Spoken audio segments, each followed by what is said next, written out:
বাংলা থেকে দুর্যোগ যেন কাটছেই না, আসছে ঝেঁপে বৃষ্টি, সাগরে পৌঁছছে ভয়ঙ্কর নিম্নচাপ। এই নিম্নচাপের প্রভাবে বাংলার 9টি জেলায় সতর্কতা জারি করল আবহাওয়া দফতর। তো এই নিম্নচাপের প্রভাবে বাংলার কোন 9টি জেলায় ভারী বৃষ্টিপাতের সম্ভাবনা রয়েছে, আর কোন কোন জেলায় হালকা মাঝারি বৃষ্টি, আবার কোথাও কোথাও বজ্র বিদ্যুতের সম্ভাবনা রয়েছে। তো এই বিষয়ে আবহাওয়া দপ্তর কি জানিয়েছে এবং কেমন থাকবে কলকাতা, উত্তর ও দক্ষিণবঙ্গ সহ গোটা বাংলাদেশের আজ এবং আগামী কালকের আবহাওয়া। তো আবহাওয়ার সম্পূর্ণ বিস্তারিত খবর জানিয়ে দেবো এই ভিডিওতে।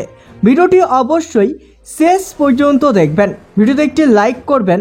আর আপনি এই ভিডিওটি কোন জেলা থেকে দেখছেন, এই মুহূর্তে সেখানকার আবহাওয়ার পরিস্থিতি কেমন রয়েছে কমেন্ট বক্সে কমেন্ট করে জানাবেন।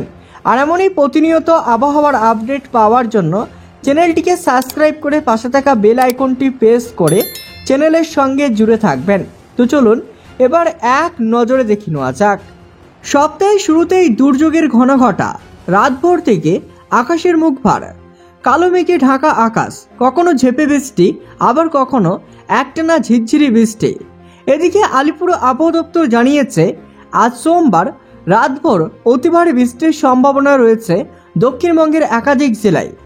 হুগলি, উত্তর দক্ষিণ 24 পরগনা, পূর্ব পশ্চিম বর্ধমান, বীরভূম ও নদিয়ায় অতি ভারী বৃষ্টির লাল সতর্কতা জারি করা হয়েছে।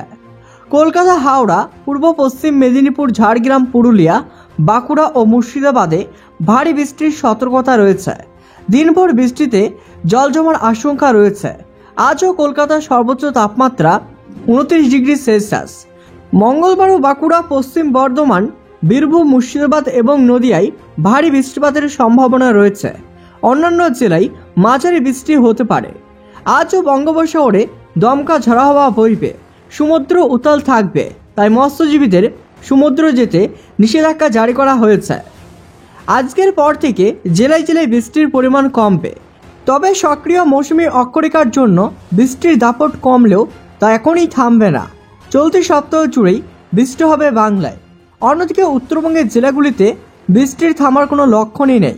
সোমবারের উপরের কয়েকটি জেলায় বিক্ষিপ্তভাবে ভারী বৃষ্টি হতে পারে, তবে বর্তমানে তুলনামূলক কম বৃষ্টি হবে।